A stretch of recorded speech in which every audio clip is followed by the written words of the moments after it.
Hello again, South Africa. I'm Nick Rabinowitz. I'm Adrian Lowe. Welcome back to Tyres and Braaiers. Today, it's horses and valiants. It is buckies and bandits. It's hot wings and hot rods. That's right, Nick. It's a hot.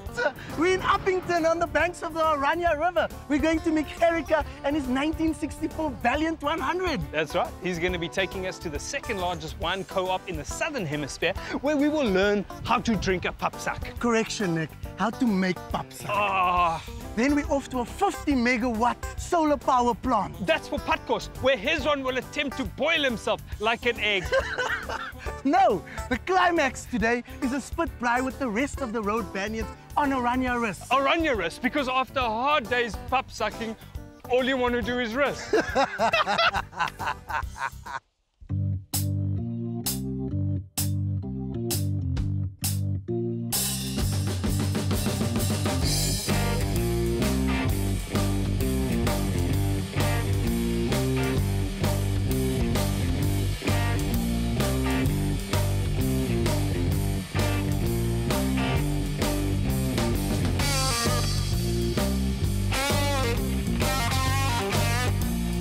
Good day guys, my name is Gerrit Smith. I'm from Uppington with the Road Bandits. And this is one of my babies. It's a Valiant V100, 1964 model. She's actually part of the Road Bandits family. The passion about the cars and everything, it's old stuff, so we normally would work day and night on it, and when you go for a drive, there's always something else you need fixed. She's got a few bumps and bruises, but that's the way we like it. Well, the Road Bandits are a few guys, especially motor enthusiasts. They've got cars, old cars, and we normally work on them together, and then we fix them up and we drive with the cars.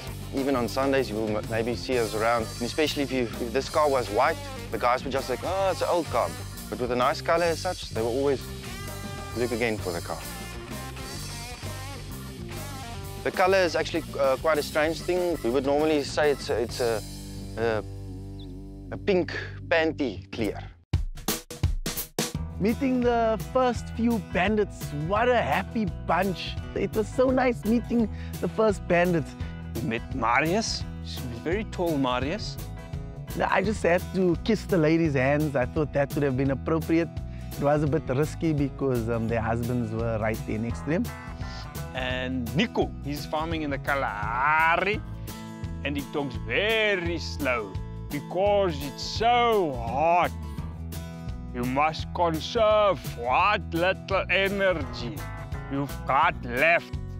Don't use it up by talking so fast. Guys, we're here in the hot, arid Northern Cape. It's 38 degrees in the shade today, and there is no shade. We've asked these guys for water. They don't have any, but they said they can give us wine. Here's... We're going to the Overveer car wine cellar. Let's go. Gerika, Yeah. what are we going in? Oh, well, we've got a few selection cars here, but we're going to go with the pink lady today. The pink lady sounds great. Let's hit it. She looks beautiful. Let's go.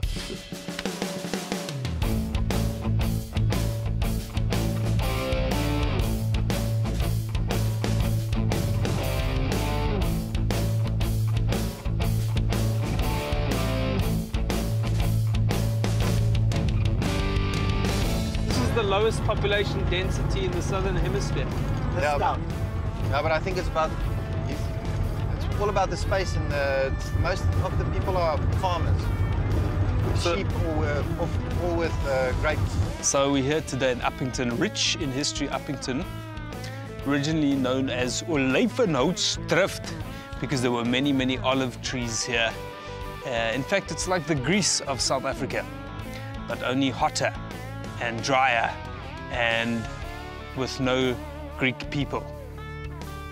So, not at all like Greece. For 3 months of the year, Uppington is the sunniest place in the world. November, December, January. It's hot! What is under the hood?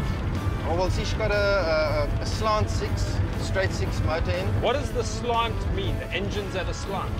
Yeah, what they would normally say in the old days, they put the engine a bit on a tilt, so when it gets revs, then it will normalize or equal out, and then it gives better performance.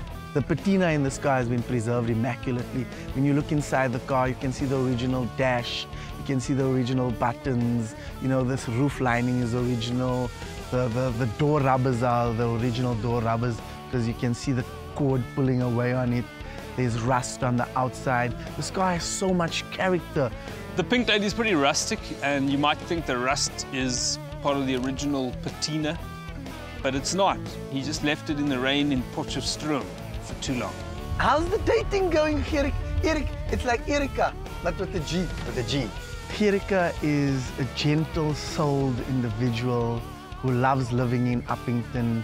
He's a simple guy, he's a music teacher. So here we are in the CBD, is it, of Uppington? Yeah. The middle of town. The middle of town. This is the flyover. The flyover. They call it the flyover because you would see normally every weekend somebody flies over it. Through it. There's anything over it here. But normally what they do is the Gemsboek, the normal bulletin or courant, they would normally pronounce it summer when you take an egg and you boil your egg on your bonnet.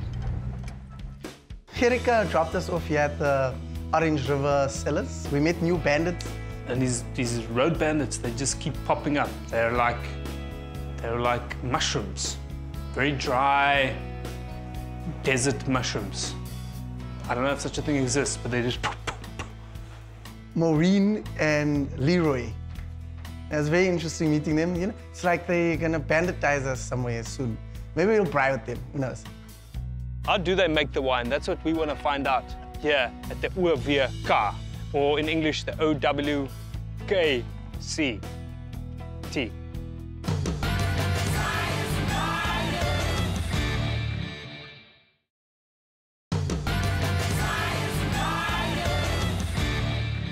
We met Pierre, he's the assistant manager for Doorsveen packaging here at the Kelders. Pierre, do these giant things, you look after these? Yeah, we look after them. The winemakers, that's their department. All the wine, unprocessed wine, grape juice comes into the big tanks. the wine? Yes, we can. Thank you. Yes, Let's we can. go. Let's go. Tell us a bit about this farm, factory. Okay, well, Orange River Cellars was established in 1965. The Orange River, yeah, feeds the farmers. Yeah, it keeps the industry growing. This is the second largest producer of wine by the ton in the Southern Hemisphere. These people make 4 to 5 million liters of wine a year. They make more wine in Uppington than they do in the entire Western Cape, which leads me to believe that Cape Town and the Western Cape have been stealing these guys' thunder and their wine. But remarkably, there's no sour grapes. We met Jody, junior winemaker here, but an experienced, even though he's junior, he's still senior in terms of his knowledge, but they call him junior. How are you guys doing? All right, man. It's a little hot today, Jody. Yeah, we used to that around here, but yeah. Is this a warm day for you or a cool day? Well, this is moderate, if I can put it like that. The trucks, they come in here, Yeah. tip the grapes in here. After we've done the grading of the grapes, Yes. in here, gets processed from here, through the stemmer, where the berries are separated from the stems. When you think of wine production, you think of people stamping on grapes, jumping up and down, bouncing, getting their toes involved in grapes. Things have changed. Now, making wine has become so mechanized. The grapes will be processed from outside through these pipes. And there's the control board. So the guy over there, he controls where the grapes is going to be allocated. So we allocate it and he makes sure that it ends up in the right tank. So from there, it comes through here, and we call this de-juicer. So what happens here? The juice, the flesh, yeah, the flesh of the berry gets separated from the skin. Yeah. That juice. Yes. So that gets separated over there, and from there it gets pumped to a tank. And at the end of the day, I just want juice because that is what I want to make my wine of. Jody took us around. We drank some raw wine, some raw white wine, which was actually quite delicious. Very fruity, tropical fruits, guavas on the nose. How many liters in here? 78,000. So unlike Cape Town, your taps haven't run dry. Yeah. It was interesting to taste raw wine. It was my first time tasting raw wine. As Nick called it, vegan-ready wine. Cheers. On Cheers. that note, cheers. L'chaim, as the L'chaim. juices say. Okay. Now I'm gonna make patkos for Nick and myself and Gerika. Okay, here's the other bandits, eh? He and her. The guy with the blue truck is my brother. Oh, more bandits. Yeah. Oh, wow, look at that car. Amazing. We also met more road bandits on the side of the road. They're fantastic. They seemed very excited to be out in the hot desert. Ek hoor is baie warm vandag hè. Dis 38 vandag eintlik. Is dit 38. So this is cool. mild. Ja. So this is mild. What is hot for you guys? Ja. 43, 45. 45. So I did finally make patkos. I wanted to make a egg sandwich. So I tried to fry the egg on the bonnet. Turns out it's not that hot. You can't fry an egg on a bonnet. I suspect they put coolant liquid on there before just to show that it's not that hot. Because you can't fry an egg at 38 degrees. Didn't work. I then made a meatball sandwich. I had some meatballs, some ready-made Napolitana sauce. And I put the meatballs and Napolitana sauce into a pan with a little bit of oil so that it could cook. I cut the bread open, put some baby spinach on it. And then once I put the baby spinach on, I put the meatball and I put some mozzarella cheese, which I melted in the frying pan with the sauce. And Bob's your uncle, boom. Hez, Nick, how's it going with the putt course there? it's bloody hot out here, Nick. It's excruciating. I feel like you should get out and give me a hand. What do you want me to give you a hand with? We're almost at the end of it. So you don't want me to give you a hand? Do you know what? Yeah? It's actually quite cool inside the car. Yeah. Hez, Nick, I feel bad. you don't. I do a little bit. Really? Desert meatball sandwich.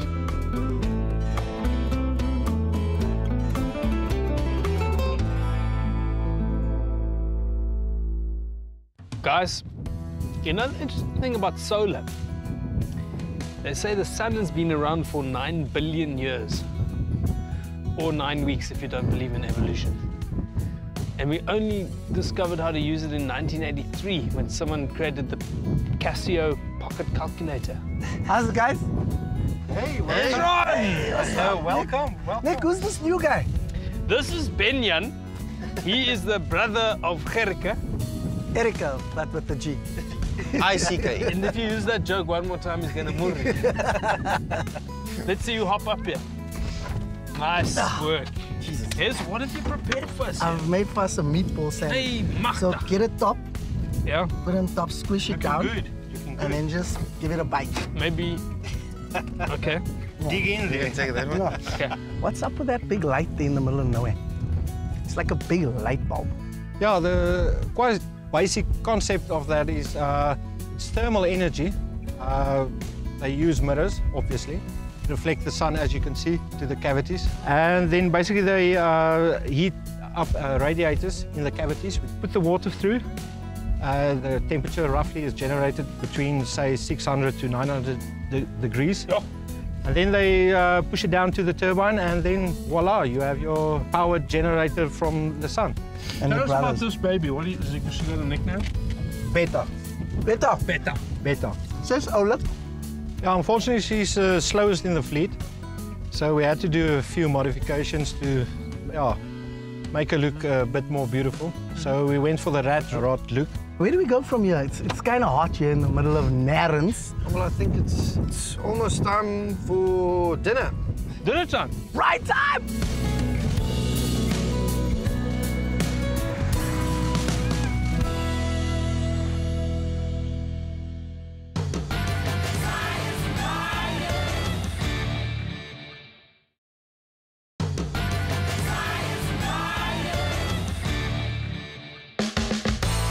It's like Mad Max. It's hot. There are these crazy cars that can blow out fire, engines exposed, chains on the cars, seats on the back outside. Gerike dropped us off here at Oranje Rus, the place next to Oranje where you rest, to meet the bandits who had brought their cars down here.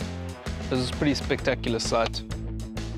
Arriving here was amazing. Walking in, offering the road bandits a papsak, which we had got from Poviaka. They weren't very impressed by the papsak. Apparently road bandits don't drink papsak. But a lovely bunch of people, beautiful cars, kids high-fiving us, adults high-fiving us. What a beautiful family they had. We were greeted with milk tarties, melktertjies. Now, I have to say, my mother-in-law, Lily, makes a beautiful milk tart, lovely milk tart.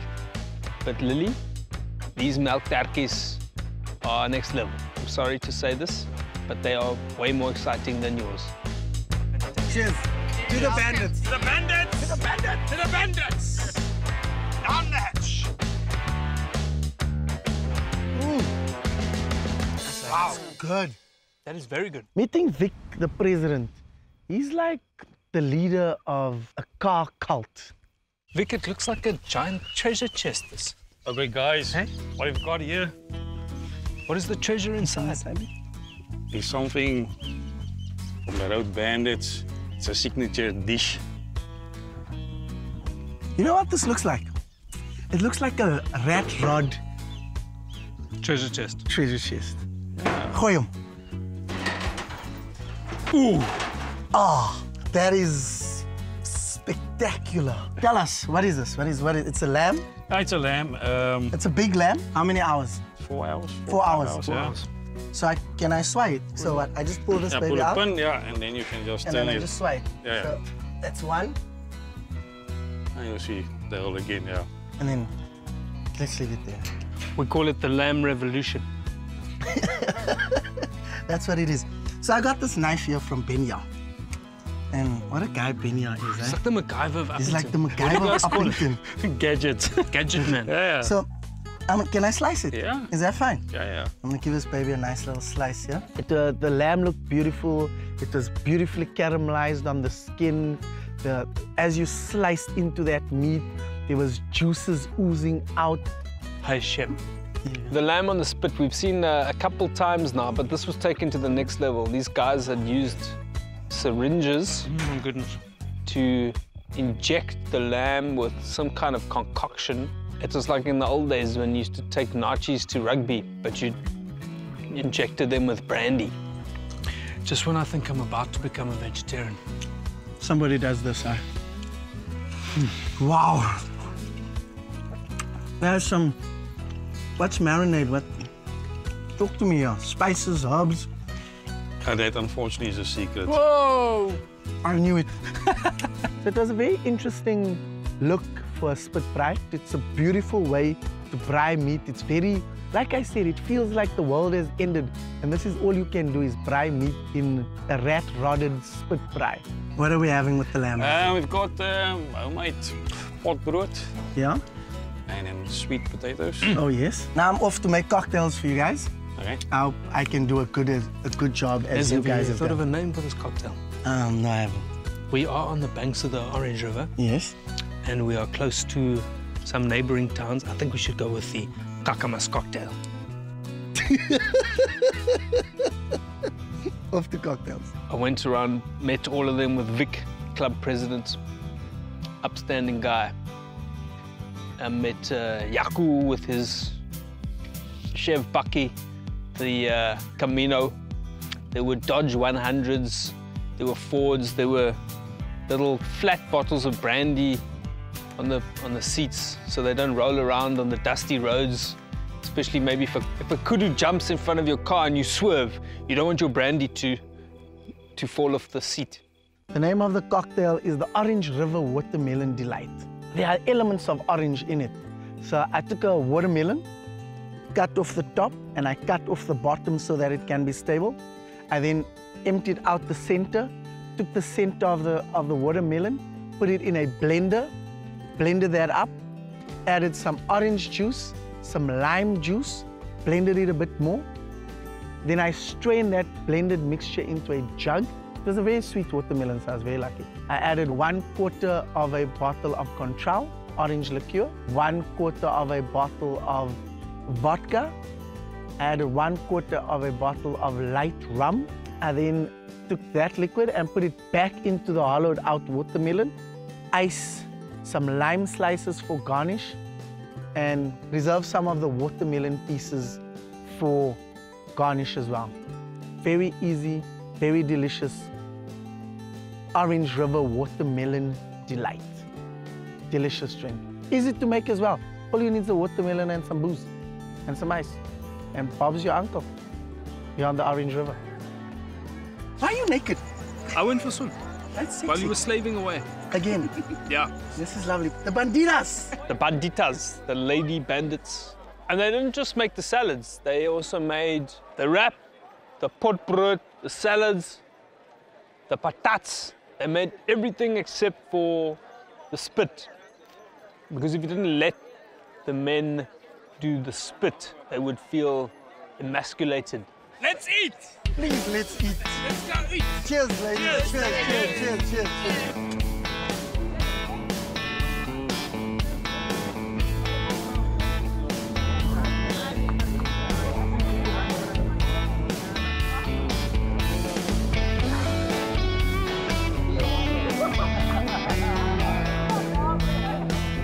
Guys, it's been awesome here on the Orange River in Uppington.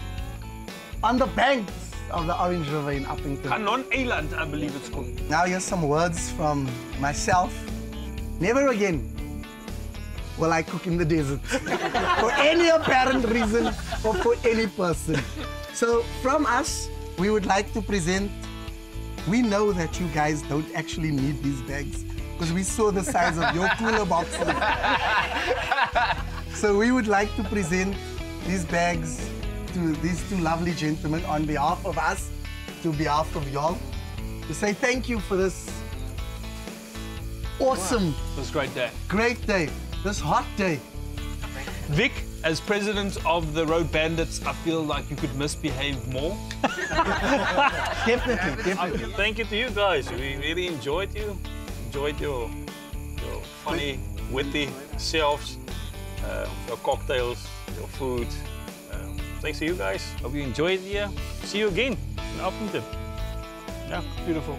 Yeah, I'll come in the winter. I will never visit Uppington in the summer. It was just an array of deliciousness. The potbrood, perfectly baked. It had mushrooms inside, there was cheese over the top. It was baked beautifully in a cast iron pot with coals at the bottom and coals on the top. That was a piece of art, that potbrood. The chili wrap, which was made of wrap, the chili wrap, the banded wraps were awesome. The salad was delicious.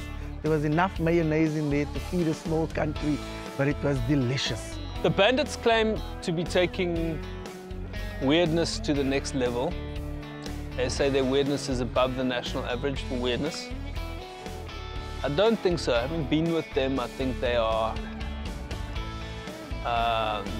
fun-loving people, love their families, have created a strong community, upstanding people. Gerike, thank you for driving us around today in the Pink Lady.